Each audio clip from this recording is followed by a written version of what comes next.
Hello students, welcome to अभी concept. आज हम स्टार्ट करेंगे स्टेटमेंट एजम्पशंस और कंक्लूजन्स के साथ। ठीक है, ये दो अलग अलग चैप्टर्स हैं जो हम आज की क्लास में कवर करेंगे। ऑलराइट, एक चैप्टर है आपका स्टेटमेंट एजम्पशंस, एक चैप्टर है आपका स्टेटमेंट कंक्लूजन। ऑलराइट, अगर हम पहले स्टेटमेंट एजम्पशन की बात करते हैं तो इसमें क्या होता है, देखिए इन टाइप के चैप्टर्स में ना आपका अपना डिसीजन मेकिंग, आपका अपना लॉजिकल इंटेलिजेंस, वो सब कुछ काम आता है। ठीक है, यहाँ पे कोई भी फॉर्मूला अप्लाई नहीं करना है, इक्वेशन नहीं बनानी है, आपको एक स्टेटमेंट दी जाएगी। ठीक है, जिसको आपको ट्रू मान के चलना है एट एनी कॉस्ट, वो स्टेटमेंट आपके लिए ट्रू है। उसके बाद आपको दो एजम्पशंस दिए जाएंगे। ठीक है, वो दो एजम्पशंस में से आपको बताना है कि कौन सा एजम्पशन है जो कि स्टेटमेंट से आप एज्यूम कर सकते हैं। ऐसा कौन सा एजम्पशन है जो कि आप स्टेटमेंट से एज्यूम कर सकते हैं, कि मतलब अकॉर्डिंग टू द स्टेटमेंट वो एजम्पशन आपका जाएगा, वो एजम्पशन आपका ट्रू होगा। ठीक है, इसको हम इम्प्लिसिट भी बोलते हैं कि स्टेटमेंट के अकॉर्डिंग कौन सा एजम्पशन इम्प्लिसिट है या इम्प्लिसिट नहीं है। अब पहले हम कुछ क्वेश्चंस कर लेते हैं स्टेटमेंट एजम्पशन पे। और एक चीज़ और कि अगर आपको स्टेटमेंट एजम्पशन और स्टेटमेंट कंक्लूजन के सारे कॉन्सेप्ट समझने हैं, उनके क्वेश्चंस को अप्रोच किस तरीके से किया जाता है वो समझना है, तो इस वीडियो के एंड तक रहिएगा। ऑलराइट, चलिए कुछ क्वेश्चंस के साथ स्टार्ट करते हैं। स्टेटमेंट एजम्पशन, ये हमारा स्टेटमेंट एजम्पशन। ठीक है, ये अभी हम सिर्फ स्टेटमेंट एजम्पशन के ही क्वेश्चंस कर रहे हैं and this is not conclusion. जब स्टेटमेंट कंक्लूजन के क्वेश्चंस आएंगे आई लेट यू नो। ठीक है, स्टेटमेंट क्या है, one must wake up early in the morning. ठीक है, one must wake up early in the morning. ठीक है, अब उसके बाद एजम्पशन क्या है, exercising is not possible at any other time of the day. अच्छा, अब मुझे बताइए, स्टेटमेंट में सिर्फ ये लिखा है कि one must wake up early in the morning and exercise, मतलब एक इंसान को सुबह जल्दी उठना चाहिए और एक्सरसाइज करनी चाहिए।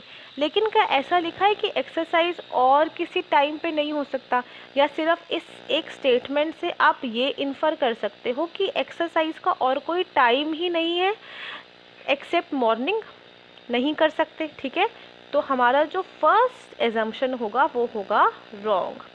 ठीक है, दूसरा देखते हैं, everyone who exercises early in the morning is fitter than those who do not।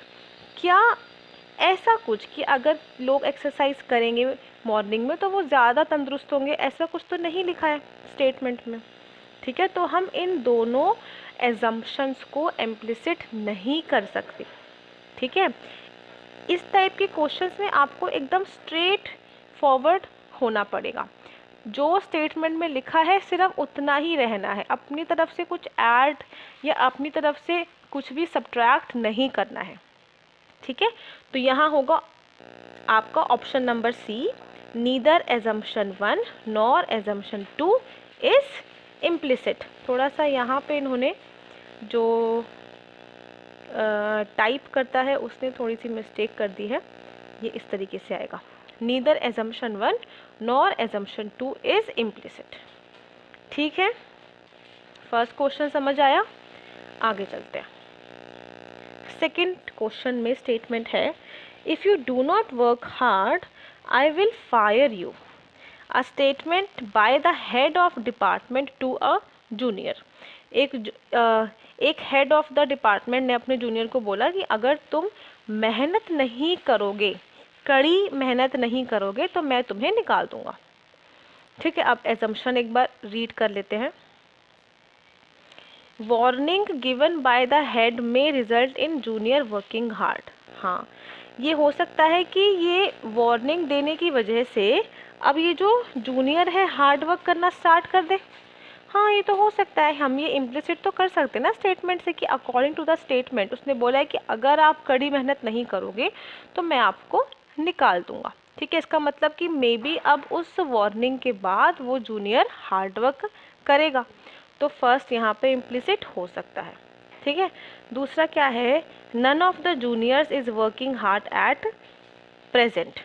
अब यहाँ पे एक जूनियर की बात हो रही है, स्टेटमेंट में सिर्फ एक जूनियर की बात हो रही है, और एजम्पशन क्या बोल रहा है कि कोई भी जूनियर, जितने भी जूनियर्स हैं उनमें से कोई भी वर्क हार्ड नहीं कर रहा है। ठीक है, तो एजम्पशन 2 जो है वो हमारा इम्प्लिसिट नहीं करता है। यहाँ पे सिर्फ एक ही एजम्पशन इम्प्लिसिट है, that is assumption number first. तो आंसर क्या होगा, ओनली एजम्पशन 1 इज इम्प्लिसिट। ठीक है, चलिए अगला क्वेश्चन देखते हैं। Question number 3। क्वेश्चन नंबर 3 क्या बोल रहा है, farmers should be given extra 10% of the cost of production with the price for their produce.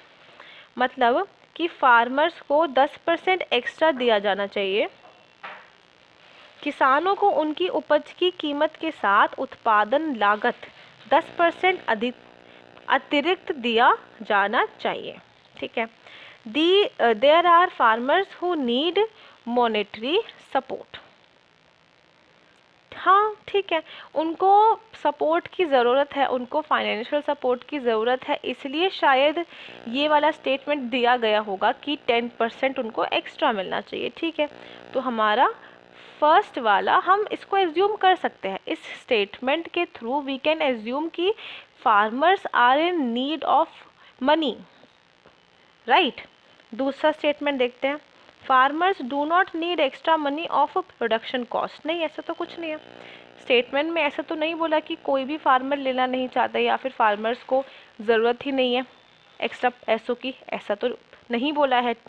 तो यहाँ पे भी हमारा ऑप्शन नंबर डी करेक्ट होगा, which is only assumption 1 is implicit. Only assumption 1 is implicit. Okay, चलिए आगे चलते हैं। A cab can be booked by the customer using mobile apps. ग्राहक मोबाइल ऐप के जरिए कैब बुक कर सकते हैं। ठीक है, फर्स्ट एजम्पशन क्या है, sales of luxury cars will increase substantially. ऐसा तो कुछ भी नहीं है, स्टेटमेंट सिर्फ ये बोल रही है कि अब आप मोबाइल ऐप के थ्रू कैब को बुक कर सकते हो। वहाँ पे लग्जरी कार्स के बारे में तो कोई भी बात नहीं करी, उनकी सेल के बारे में, राइट। तो फर्स्ट हो गया हमारा रॉन्ग। दूसरा क्या है, कस्टमर्स विल हैव टू पे लेस। ऐसा भी कुछ नहीं बोला है कि उनको ज़्यादा पे करना होगा या फिर मोर पे करना होगा, या ना ही हम इस स्टेटमेंट से ये निकाल सकते हैं कि उनको ज़्यादा देना है या फिर कम देना है। ठीक है, तो बेसिकली यहाँ आंसर क्या होगा, neither assumption 1 nor assumption 2 is implicit. ठीक है, चलिए let's move ahead. Question number 5। अब जो 5 to 13 क्वेश्चंस है ना, ये उसके ऑप्शंस हैं। ठीक है, तो ये ऑप्शंस जो होंगे ये 5 to 13 वाले क्वेश्चंस में आपके जाएंगे। ऑप्शन ए में होगा अगर सिर्फ एजम्पशन 1 इम्प्लिसिट है, ऑप्शन बी में होगा अगर सिर्फ एजम्पशन 2 इम्प्लिसिट है, ऑप्शन सी में होगा या तो 1 है या 2 है, दोनों एक साथ इम्प्लिसिट नहीं है। ठीक है, ऑप्शन डी में होगा नीदर 1 नॉर 2, और ऑप्शन ई में होगा बोथ। ठीक है, इसको आप चाहे तो लिख भी सकते हैं, याद भी कर सकते हैं। अब हम आगे चलते हैं क्वेश्चन नंबर 5 की तरफ। Music loving club has announced a wide variety of programmes by the visiting musicians and advertisement. संगीत प्रेमी क्लब में आने वाले संगीतकारों द्वारा विभिन्न प्रकार के कार्यक्रमों की घोषणा की है। एक विज्ञापन, एक एडवर्टाइजमेंट में ये चीज़ लिखी हुई है। ठीक है, अब एजम्पशन में क्या क्या दिया हुआ है, a large number of people are interested to get entertainment through the programme. अगर मैंने एडवर्टाइजमेंट में ये डाला है कि हम एक म्यूज़िक लविंग क्लब अनाउंस कर रहे हैं जिसके अंदर बहुत सारे प्रोग्राम्स होंगे विजिटिंग म्यूजिशियंस के द्वारा, ठीक है, तो डेफिनेटली मेरा ये एक मकसद होगा कि वहाँ पे ज़्यादा लोग आए या शायद ज़्यादा लोग इंटरेस्टेड होंगे, इसलिए मैंने डाला है उसके अंदर, ठीक है। तो फर्स्ट हमारा इम्प्लिसिट करेगा। दूसरा क्या है, द आर्टिस्ट्स में attract a large number of audience. अब जो आर्टिस्ट आएंगे वो अट्रैक्ट कर सकते हैं, में मतलब कर सकते हैं, एक भारी संख्या ऑडियंस को अपनी तरफ आकर्षित कर सकते हैं ताकि वो उस प्रोग्राम में आए, उस क्लब को ज्वाइन करें। तो ये भी हमारा सही है, स्टेटमेंट के ज़रिए हम देख सकते हैं कि ये दोनों एजम्पशंस ही हमारे इम्प्लिसिट हो रहे हैं। तो अकॉर्डिंगली हमारा आंसर होगा ई, मतलब बोथ 1 and 2। ऑलराइट, अगला क्वेश्चन देखते हैं। Central Bank, which is one of the largest bank in the country, has decided to reduce its workforce by 30% so that its bank may work efficiently। Central bank जो देश के सबसे बड़े बैंकों में से एक है, ने अपने कर्मचारियों को 30% तक कम करने का निर्णय किया है ताकि वह बैंक कुशलता से काम कर सके, ठीक है। इसमें हमारा फर्स्ट एजम्पशन देखते हैं, the bank can perform all it's activities after the reduction in workforce. कार्यबल में कमी के बाद बैंक अपनी सभी गतिविधियों को जारी कर सकता है। हाँ ठीक है, बिल्कुल कर सकता है, राइट। और दूसरा क्या है, the surplus employees may be asked to adopt early retirement scheme before leaving the bank. अच्छा, फर्स्ट वाला जो एजम्पशन है वो आप स्टेटमेंट से ये चीज़ तो आपको समझ आ गई होगी कि वर्कफोर्स कम करने के बाद बैंक आपके एज इट इज़ चलते रहेंगे, उसमें तो कोई दिक्कत नहीं है, तभी वो अपनी वर्कफोर्स को कम कर रहा है। लेकिन क्या मुझे स्टेटमेंट से कहीं पे भी ये इंफॉर्मेशन मिलती है कि सरप्लस एम्प्लॉयज़, जो ज़्यादा एम्प्लॉयज़ होंगे वो ये हो सकता है कि रिटायरमेंट मांग लें? ऐसा तो नहीं है, ठीक है, तो ये हो गया रॉन्ग। तो यहाँ आंसर होगा ए। इसका मतलब assumption 1 is implicit only, only assumption 1 is implicit.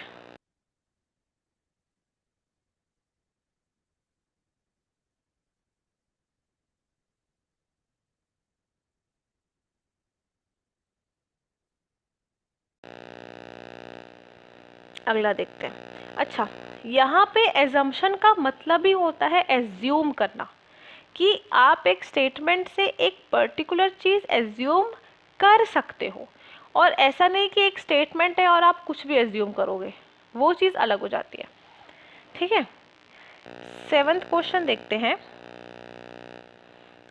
The principal instructed all the teachers to be careful in class because some students may disturb other students।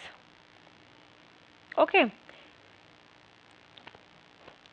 इसका मतलब क्या है कि प्रिंसिपल ने टीचर्स को इंस्ट्रक्ट किया है कि थोड़ा ध्यान रखिएगा क्लास में, क्योंकि कुछ स्टूडेंट्स होते हैं जो दूसरे स्टूडेंट्स को डिस्टर्ब करते हैं, ठीक है। अब अगर मैं एजम्पशन देखूं, assumption number first, the teachers may handle the situation properly and they may restrict the naughty students। हाँ सही बात है, तभी तो प्रिंसिपल ने इंस्ट्रक्ट किया होगा ना टीचर्स को कि ताकि वो उस सिचुएशन को हैंडल कर सके सही से और रिस्ट्रिक्शन लगा सके नॉटी स्टूडेंट्स पे। Yes, first one is correct. अगला देखते हैं, the students will welcome the decision of the principal. here the thing is that कि स्टूडेंट्स यहाँ पे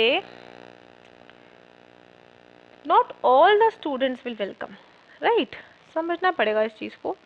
there will be some meritorious students, कुछ स्टूडेंट्स ऐसे होंगे जो स्टडीज़ करना चाहते हैं, those who are not naughty they want to study. तो वो जो स्टूडेंट्स होंगे वो तो वेलकम करेंगे डिसीजन को, लेकिन जो दूसरे स्टूडेंट्स होंगे वो तो वेलकम नहीं करेंगे।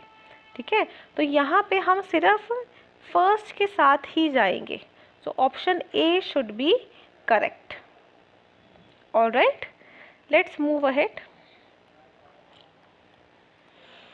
स्टेटमेंट क्या बोल रही है? The state government has abolish the scheme of providing concessional air ticket to students. मतलब जो राज्य की सरकार है उसने स्टूडेंट्स को सस्ती टिकट, या सस्ती टिकट बोल सकते हो, या फिर वो होता है ना कि आपने कुछ कंसेशन दे दिया, आपने टिकट पे आपने कुछ डिस्काउंट दे दिया। बेसिकली स्टूडेंट्स को वो कुछ डिस्काउंट देते थे जो अब वो नहीं दे रहे हैं, एबॉलिश कर दिया है, ख़त्म कर दिया है। ठीक है, students will not travel by air in future, ऐसा तो नहीं है। क्यों नहीं करेंगे ट्रैवल? बिल्कुल करेंगे। The only thing is that कि अब उनको डिस्काउंट नहीं मिलेगा, है ना। Okay, the students who resort to travel by air can bear the expenses of the air ticket. जो छात्र हवाई यात्रा करते हैं वह हवाई टिकट का खर्च वहन कर सकते हैं। जिन स्टूडेंट्स को एट द एंड या इवेंचुअली या फिर किसी भी कंडीशन में एयरप्लेन से जाना ही पड़ेगा या वो जाना चाहते हैं, तो इसलिए जाएंगे ना क्योंकि वो उसके एक्सपेंस को बेयर कर सकते हैं। सिंपल सी बात है। तो ये हो गया हमारा सही। तो यहाँ पे आंसर क्या होगा? बी, मतलब assumption 2 is implicit. Assumption 2 is implicit. 9th देखते हैं। The police liaison served a notice to the residents with immediate effect to be careful of the antisocial elements wandering in their areas। ठीक है, तो police ने अपने उनके area में जितने भी रेजिडेंट्स आते हैं या फिर जहाँ पे लोग रहते हैं, कॉलोनीज जहाँ पे लोग रहते हैं, वहाँ पे एक नोटिस सर्व कर दिया कि देखिए थोड़ा सा ध्यान रखिए, कुछ एंटी सोशल एलिमेंट्स या कुछ ऐसे लोग घूम रहे हैं जो बेसिकली जैसे आप ये बोल सकते हो कि दोज आर क्रिमिनल्स। ठीक है, कुछ एंटी सोशल एलिमेंट्स या कुछ क्रिमिनल्स घूम रहे हैं आसपास, तो थोड़ा सा ध्यान रखिए। Assumption, the local residents may pay heed to this notice. Local residents इस नोटिस पे ध्यान देंगे, ध्यान दे सकते हैं। हाँ बिल्कुल दे सकते हैं, जब नोटिस दिया है तो ध्यान देने के लिए दिया होगा। दूसरा क्या है? द एंटी सोशल एलिमेंट्स में apply to other areas. Anti social elements दूसरे एरियाज में भी जा सकते हैं। वो जा सकते हैं कि वो नहीं जा सकते हैं वो तो हमें नहीं पता, पर हाँ इस स्टेटमेंट से हमें हमारा एजम्पशन नंबर फर्स्ट इम्प्लिसिट हो रहा है। तो option number A will be correct. ठीक है, चलिए आगे चलते हैं। 10th क्वेश्चन देखते हैं। एन एडवर्टाइजमेंट, एक एडवर्टाइजमेंट है, उसमें लिखा है if you want to follow the footprints of an ideal leader wear X brand of shoes. ठीक है, इसका मतलब क्या है? एक ब्रांड है, वो अपना एडवर्टाइजमेंट कर रही है, वो ये बोल रही है कि अगर आपको, या मैं इसका हिंदी एक बार रीड कर देती हूँ, यदि आप एक आदर्श नेता के पद चिन्हों पर चलना चाहते हैं तो एक्स ब्रांड के जूते पहने। ठीक है, अब इसका एजम्पशन क्या है? एजम्पशन है most people like to become ideal leaders. हाँ, ये हो सकता है कि शायद लोगों को आइडियल लीडर्स बनना अच्छा लगता हो, इसलिए इस ब्रांड ने अपने एडवर्टाइजमेंट में इस चीज़ को यूज़ किया हो या इस वर्ड को यूज़ किया हो। ठीक है, तो फर्स्ट वाला हमारा करेक्ट है। अगला देखते हैं। One can't become ideal leader unless one wears X brand of shoes. ऐसा नहीं है कि अगर आप एक्स ब्रांड के शूज़ नहीं पहनोगे तो आप आइडियल लीडर नहीं बन सकते। ऐसा इस एडवर्टाइजमेंट में या इस स्टेटमेंट में कुछ भी नहीं लिखा है, ठीक है, तो हम इसके साथ नहीं जाएंगे। तो यहाँ होगा ऑप्शन नंबर ए। इसका मतलब ओनली एजम्पशन 1 इज इम्प्लिसिट। ठीक है, चलिए। Every citizen must be committed to the social cause. If he is not, his citizenship should be cancelled. Statement बोल रहा है कि हर सिटीजन को सोशल कॉज में कमिटेड होना ही चाहिए। मस्ट बी का मतलब होता है होना ही चाहिए। इफ़ ही इज़ नॉट, और अगर वो नहीं है तो उसकी सिटीजनशिप को कैंसिल कर देना चाहिए।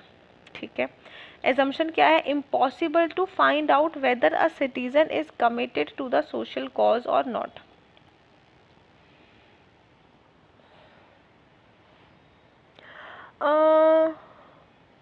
देखो, ऐसा कुछ स्टेटमेंट में नहीं लिखा है। स्टेटमेंट के अकॉर्डिंग मैं इसको इम्प्लिसिट तो नहीं बता सकती कि बड़ा, मतलब ये तो जानना एकदम मुश्किल है या फिर असंभव है कि कोई सिटीज़न सोशल कॉज में कमिटेड है या नहीं है। इसकी अदरवाइज़ अगर मैं देखूँ यूजुअली तो ये बात ठीक है, लेकिन स्टेटमेंट के थ्रू मैं इस बात को कैसे इम्प्लिसिट करूँ? ठीक है, तो ये रॉन्ग हो गया। अगला देखते हैं, citizenship of any citizen can be cancelled.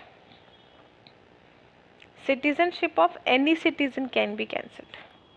Any citizen can be cancelled. Okay. ये बात थोड़ा सा वेग है।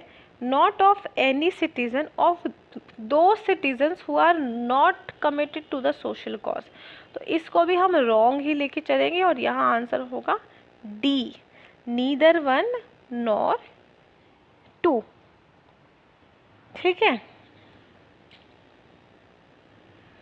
हाउ यू कैन, अगला क्वेश्चन देखते हैं। An advertisement, how you can own a new car in just 19,999 per month. एक एडवर्टाइजमेंट में लिखा है कि कैसे आप एक नई गाड़ी को अफोर्ड कर सकते हो या फिर खरीद सकते हो मात्र महीने के 1999 रुपये देकर। ठीक है, एजम्पशन क्या है? People do not want to buy used cars. हाँ, ये एक एजम्पशन है, तभी इन्होंने न्यू कार लिखा, न्यू कार। ठीक है, तो इसको हम करेक्ट मानेंगे। Most people can afford to pay 1,999 per month for a new car. Mostly जो लोग हैं वो 1,999 रुपीज़ एक महीने का दे सकते हैं एक नई गाड़ी लेने के लिए। हाँ, दे सकते हैं, तभी इन्होंने इस चीज़ का ऐड भी किया है, क्योंकि इनके हिसाब से मोस्टली लोग इतना तो दे ही सकते हैं। तो यहाँ आंसर क्या होगा? ई। अच्छा, एक चीज़ है यहाँ पे, आप ई मत लिखिए। थोड़ा सा मुझे लग रहा है कि ये जो फर्स्ट वाला एजम्पशन है ना, it should not be there. People do not want to buy used cars, ऐसा तो कुछ नहीं है इस एडवर्टाइजमेंट से। मुझे ऐसा कुछ नहीं लगता कि people do not want to buy used car, तो इसको मैं रॉन्ग ही मानूंगी और यहाँ आंसर आपका वापस से पी होगा। ठीक है ना? ओके, एक बार आप भी देखिएगा। अगर हम लॉजिकली जाएं तो हमें इसको रॉन्ग ही मानना चाहिए, फर्स्ट वाले को। अगला करते हैं। Without reforming the entire administrative system we can not eradicate corruption and prejudice from the society. ये बोल रहा है कि भैया हमें पूरा एडमिनिस्ट्रेशन सिस्टम ही चेंज करना पड़ेगा, रिफॉर्म करना पड़ेगा। उसके बिना हम करप्शन और प्रेजुडाइज को सोसाइटी से नहीं निकाल सकते। एजम्पशन 1 क्या बोल रहा है? The existence of corruption and prejudice is good. Is it good? No. एक तो अदरवाइज भी ये रॉन्ग ही है ना? देयर इज एनफ फ्लेक्सिबिलिटी, ये जेड नहीं है, एक्स है, यहाँ पे भी एक्स आएगा और एस आएगा। Existence, there is enough flexibility to change the administrative system. Okay, इसमें हम इसके साथ जाएंगे। क्यों जाएंगे? क्योंकि स्टेटमेंट में ऐसा नहीं लिखा है कि उसको चेंज नहीं किया जा सकता, एडमिनिस्ट्रेटिव सिस्टम को चेंज नहीं किया जा सकता। चेंज किया जा सकता है, रिफॉर्म किया जा सकता है, तभी उन्होंने स्टेटमेंट बनाई है कि बिना रिफॉर्म किए हम करप्शन नहीं हटा सकते। ठीक है, तो will go with assumption number 2 and our answer will be B, that only assumption 2 is implicit। ठीक है, अभी हमने क्या किया, स्टेटमेंट एजम्पशन में हमें स्टेटमेंट दिया और वहाँ से हमने एज्यूम किया, थोड़ा बहुत आगे पीछे भी एज्यूम किया होगा। अब हम करेंगे स्टेटमेंट कंक्लूजन के क्वेश्चंस। अब हम करेंगे स्टेटमेंट कंक्लूजन के क्वेश्चंस।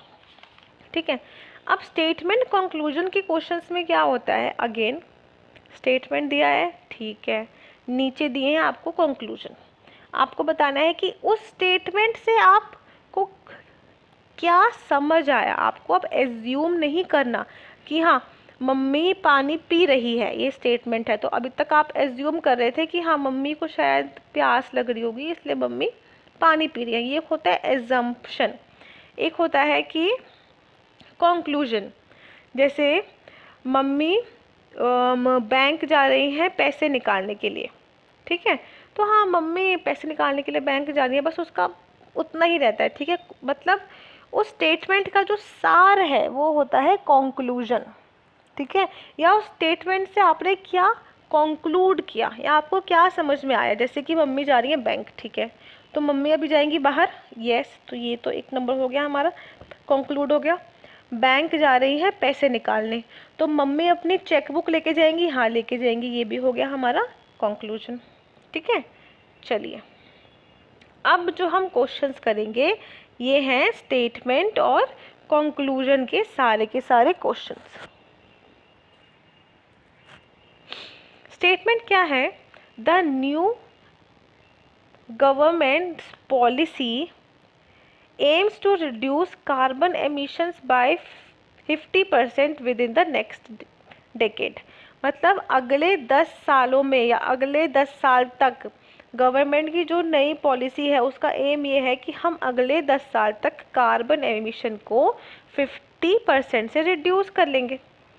ठीक है, फर्स्ट कंक्लूजन क्या है, the government will immediately ban all vehicles running on fossil fuels. नहीं, ऐसा तो कुछ नहीं बोला स्टेटमेंट में, और ऐसे में कैसे उसको कंक्लूड कर लूँ, तो ये हो गया wrong. The government will shut down all coal fired power plants, ऐसा भी स्टेटमेंट में से कहीं भी हमको नहीं चल रहा है पता, तो ये भी हो गया रॉन्ग। आंसर क्या हो जाएगा, B, neither conclusion 1 nor conclusion 2। समझ आया? बेसिकली मैं आपको एक चीज़ बताऊं, दो स्टेटमेंट एजम्पशन और स्टेटमेंट कंक्लूजन वाले क्वेश्चंस है ना, ये आपस में काफ़ी ज़्यादा सिमिलर है और इनका जो कॉन्सेप्ट है वो भी आपस में काफ़ी ज़्यादा सिमिलर है, तो उधर कंफ्यूज मत होना इन दोनों में। ठीक है, तो ये हमारा हो गया नीदर 1 नॉर 2। अगला देखते हैं, स्टेटमेंट क्या बोल रहा है, India's largest lender bank has announced that it will be allowing customers to exchange rupees 2000 notes without a requisition slip for amounts of up to 20,000। ठीक है, अब कंक्लूजन क्या बोल रहा है, no one will be allowed to withdraw an amount of more than 20,000।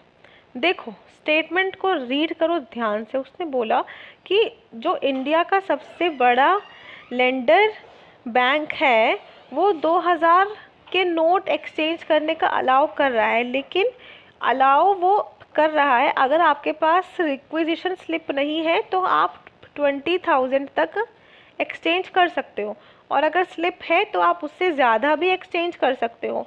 तो यहाँ जो लिखा है no one will be allowed to withdraw an amount of more than 20,000, ये हो गया रॉन्ग।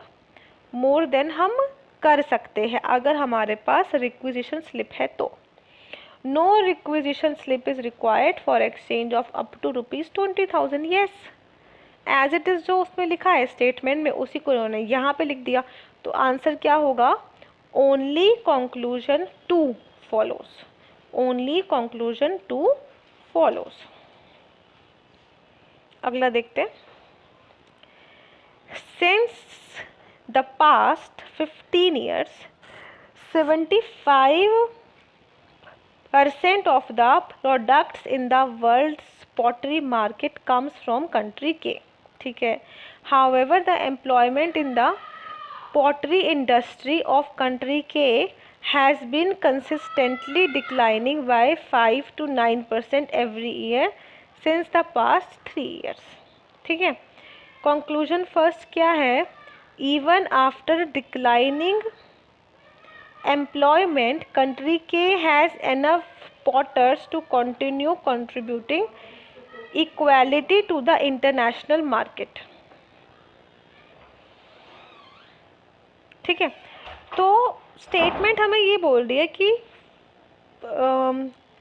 पिछले 15 ईयर से जो वर्ल्ड की पॉटरी मार्केट है उसका 75% कंट्री के से आ रहा है, लेकिन उसके बाद भी कंट्री के में एम्प्लॉयमेंट है पॉटरी इंडस्ट्री को लेकर 3 साल से।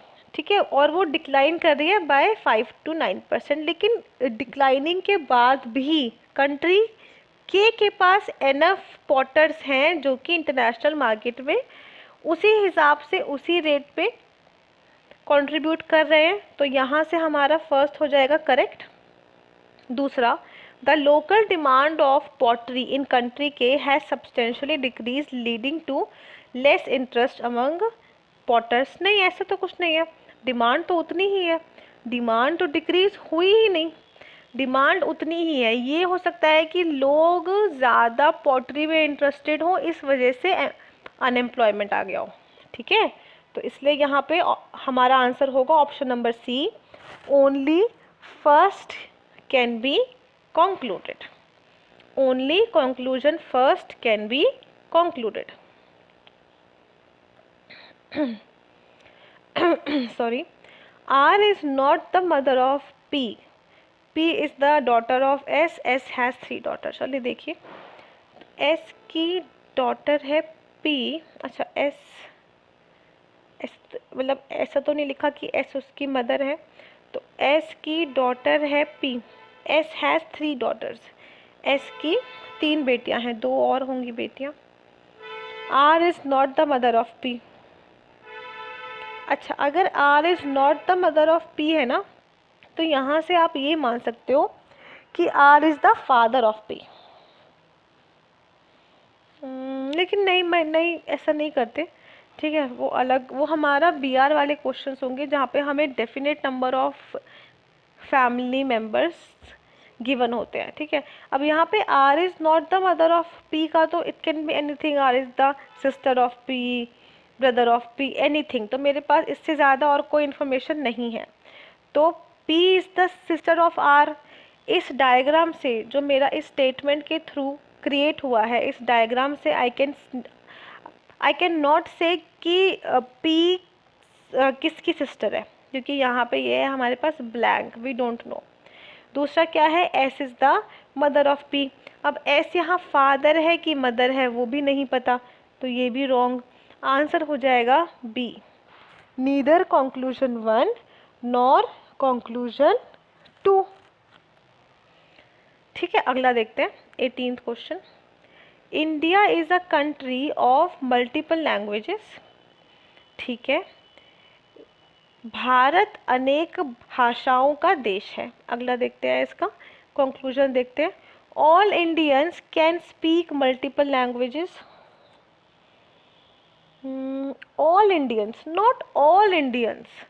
सारे इंडियंस थोड़े ना मल्टीपल लैंग्वेजेस बोलते होंगे। ठीक है। India is a country of multiple languages. एक रीजन में कोई हिंदी बोल रहा है, एक रीजन में कोई कन्नड़ बोल रहा है, एक रीजन में कोई बंगाली बोल रहा है। लेकिन इज़ इट नेसेसरी कि जो बंदा बंगाली बोल रहा है वो कन्नड़, तमिल, मलयालम, पंजाबी सब बोल रहा हो? नहीं ना, all Indians can speak multiple language is not true, तो ये हो गया रॉन्ग।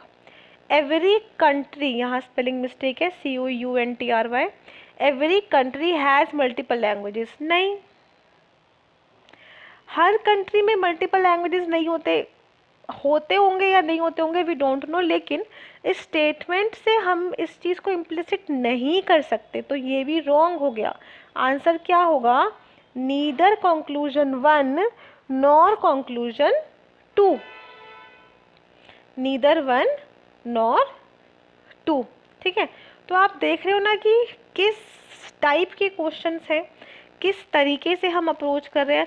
हम हे वायर नहीं जा रहे हैं कि क्वेश्चन ये है और हम उसके अराउंड घूम रहे हो, हमें उस क्वेश्चन के आसपास ही रहना है, बहुत ज़्यादा दूर नहीं निकल जाना है। दिल्ली में हो तो थोड़ा सा गुड़गांव चले गए, थोड़ा सा यूपी चले गए, ठीक है, पर ऐसा नहीं कि आप दिल्ली से सीधा असम ही चले जाओ, ये वाला काम नहीं करना, ठीक है। अगला क्वेश्चन देखते हैं, 19th, milk will become poison if kept in a copper utensil, poison is good for consumption and health. ये कह रहा है कि अगर आप दूध को कॉपर के यूटेंसिल में रखते हो तो वो जहर बन जाता है, और जहर कंजम्पशन और हेल्थ के लिए अच्छा है, ये स्टेटमेंट के अकॉर्डिंग है, ठीक है। कंक्लूजन क्या बोल रहा है, people should consume milk which is kept in a copper pot.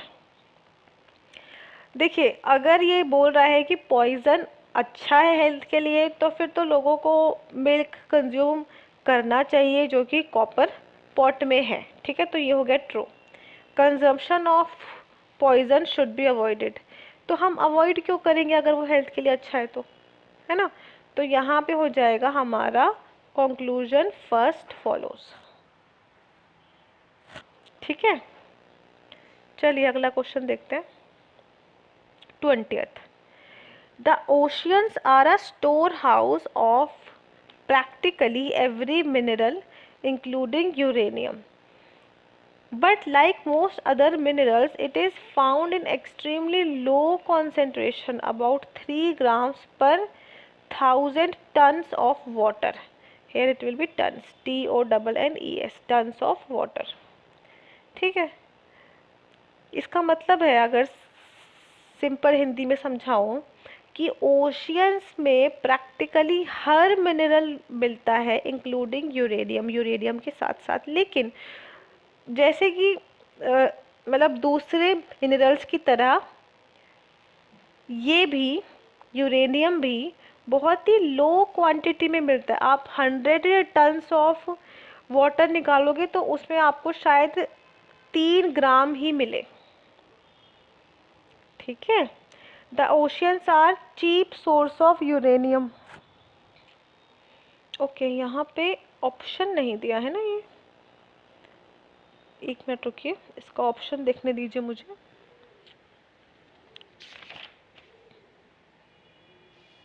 अच्छा, अब इसके आगे के जितने भी क्वेश्चंस होंगे ना उसमें आप ऑप्शंस लिख लीजिए।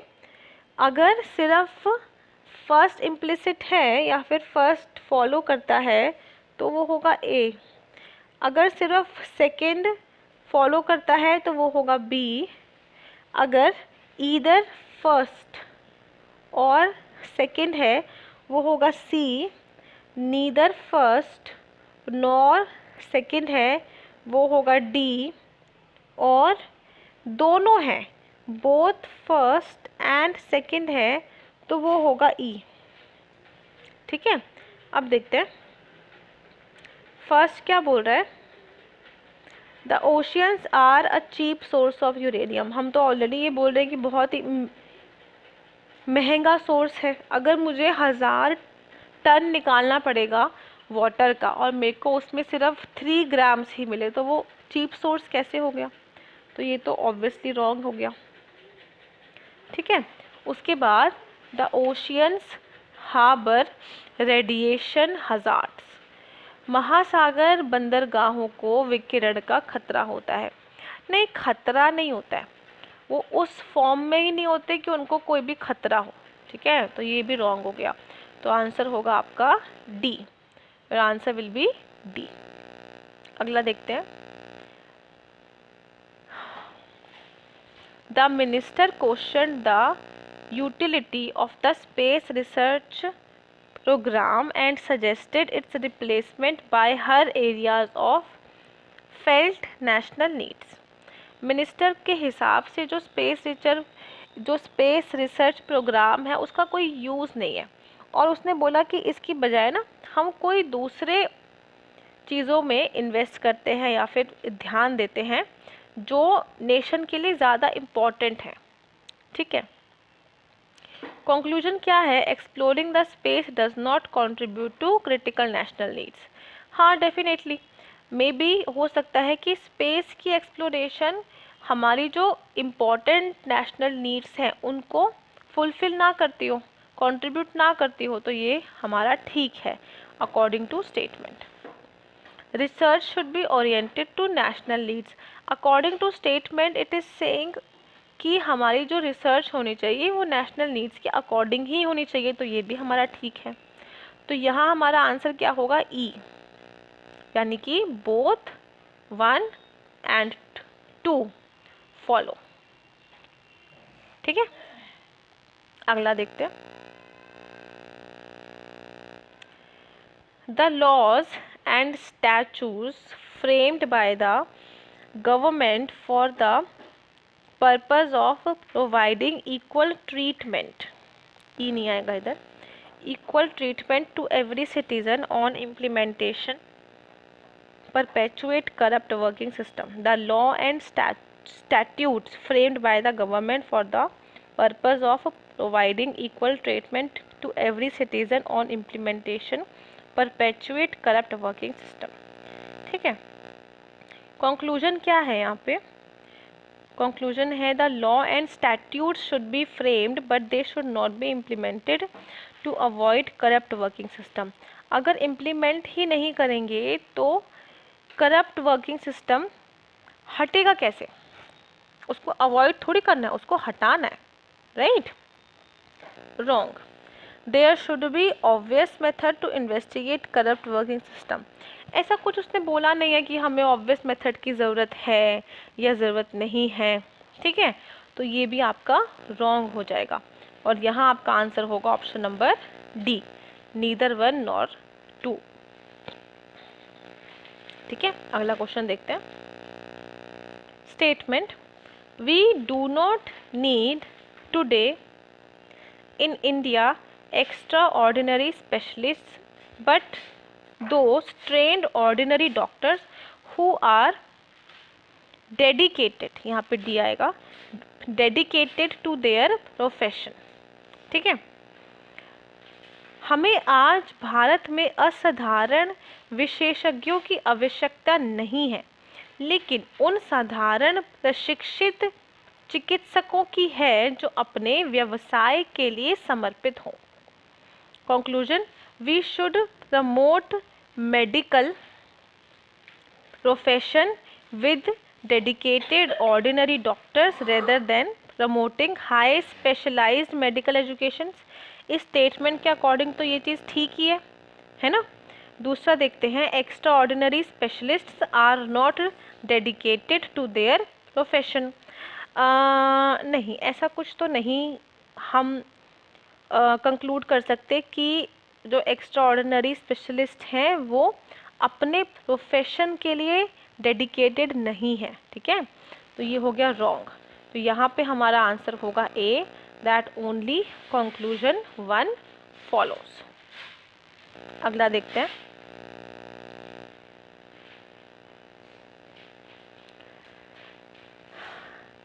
इन अ 1 day cricket match, total runs made by a team were 200. Out of these 160 runs were made by spinners। 200 run एक टीम ने बनाए जिसमें कि स्पिनर ने 160 रन बनाए। ठीक है, conclusion first, 80% of the team consist off spinners. नहीं, ऐसा कुछ नहीं है, हो सकता है 2-3 स्पिनर्स हों, उन्होंने 160 रन बनाए हो, है ना? क्योंकि 160 200 का 80% है, तो यहाँ पे ये तो नहीं होगा अगर थोड़ा सा आपको मैथ्स आता है तो ये हो गया wrong. The opening batsman were spinners, नहीं ऐसा भी कुछ नहीं है, ऐसा भी कुछ नहीं दिया हुआ है क्वेश्चन में, तो ये भी हमारा रॉन्ग हो गया। तो यहाँ आंसर होगा ऑप्शन नंबर डी, मतलब नीदर 1 नॉर 2। हमारे चैप्टर के 2 ही क्वेश्चन बचे हैं अभी। ये देखते हैं statement. The government has spoiled many top ranking financial institutions by appointing bureaucrats as directors of these institutions. The government has spoiled many top-ranking financial institutions by appointing bureaucrats as directors of these institutions. Okay. सरकार ने कई शीर्ष ranking वाले वित्तीय संस्थानों को इन संस्थानों के निदेशक के रूप में नौकरशाहों को नियुक्त करके खराब कर दिया है। The government should appoint directors of the financial institutions taking into consideration the expertise of the person in the area of finance. बिल्कुल ठीक है, अगर ये ऐसा करेंगे तो हमारा जो इंस्टीट्यूशन है वो ख़राब नहीं होगा, स्पॉइल नहीं होगा। ठीक है, तो ये चीज़ मैं यहाँ से कंक्लूड कर सकती हूँ। तो फर्स्ट हमारा फॉलो करता है। दूसरा देखिए, अगर the director of the financial institution should have expertise commensurate with the financial work carried out by the institution, ये भी ठीक है। ये दोनों ऑलमोस्ट सेम ही हैं, अलग अलग लैंग्वेज में। तो यहाँ ऑप्शन नंबर ई होगा आपका करेक्ट आंसर।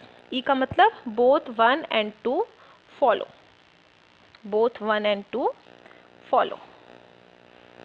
अगला देख लेते हैं, इसके बाद नहीं है ना, हाँ ये लास्ट है। The TV programs telecast specially for women are packed with variety of recipes and household hints. A major portion of magazines for women also contains the items mentioned above. ये बोल रहा है कि यूजुअली जो magazines होती हैं या जो टीवी सीरियल्स या फिर प्रोग्राम्स होते हैं उनमें औरतों के लिए ज़्यादातर रेसिपीज़ होती हैं खाने की, या कुछ कुछ हाउस होल्ड से रिलेटेड चीज़ें होती हैं। मेजर पोर्शन, ठीक है, मेजरली। ठीक है, अब इसका जो कंक्लूजन है वो क्या है, women are not interested in other things. नहीं, ऐसा कुछ नहीं है कि women are not interested in other things, तो ये रॉन्ग हो गया। ठीक है, अगला देखते हैं। An average women's primary interest lies in home and specially in the kitchen. हाँ, ये ठीक है कि हाँ यूजुअली एक औरत का जो इंटरेस्ट होता है वो यही होता है कि खाना क्या बनाना है, घर में क्या काम करना है। तो ये चीज़ हम स्टेटमेंट से कंक्लूड कर सकते हैं। ठीक है, तो यहाँ पे हमारा आंसर होगा option number B. Option number B क्यों? क्योंकि ओनली सेकेंड कंक्लूजन ही फॉलो करता है। ठीक है, अब इस क्वेश्चन के साथ हमारे आज 2 चैप्टर और कंप्लीट हो गए, that is statement assumption and statement conclusion. ठीक है, आई बिलीव कि जिन बच्चों ने इस वीडियो को एंड तक देखा है उनके सारे डाउट्स क्लियर हुए होंगे, उनको कॉन्सेप्ट क्लियर हुआ होगा। ठीक है, क्वेश्चंस अप्रोच कैसे करना है वो समझ आया होगा। और दूसरी बात है कि आई रिक्वेस्ट यू ऑल कि जब भी आप कोई भी चैप्टर क्लास में करते हो उसके बाद घर पे उसी चैप्टर से रिलेटेड जितने ज़्यादा क्वेश्चन हो सके वो सॉल्व करने चाहिए। ठीक है, ताकि आपकी प्रैक्टिस हो जाए और you can be expert of that chapter. ठीक है, तो ये चीज़ आप ज़रूर करिएगा अभी आफ्टर द क्लास। और अगली जो हमारी क्लास होगी, अगली क्लास में हम करेंगे मिसलेनियस चैप्टर। मिसलेनियस कौन सा चैप्टर है मैम? मिसलेनियस कोई चैप्टर नहीं है, मिसलेनियस में हमारे 5 चैप्टर्स का कॉम्बिनेशन होगा। Data sufficiency again very important chapter, इसको आपको मिस नहीं करना है। ठीक है, दूसरा आपका हो गया counting the figures, very basic and important chapter, वो भी आप मिस नहीं कर सकते। तीसरा उसमें आएगा मिरर इमेज, ठीक है। चौथा उसमें आएगा फिगर एम्बेडेड, और लास्ट उसमें आएगा फिगर कंप्लीशन, ठीक है। समझ में आ गया। तो इस चैप्टर में हम इन सारे चैप्टर्स के 5 चैप्टर्स का कॉम्बिनेशन है, इसके कॉन्सेप्ट क्लियर करेंगे, क्वेश्चंस को अप्रोच कैसे करना है वो करेंगे, ठीक है। तो आपकी एक वीडियो में 5 चैप्टर्स कंप्लीट हो जाएंगे, ठीक है। चलिए अब इसके साथ मैं इस वीडियो को एंड कर देती हूँ। Have a nice day students, take care, bye bye.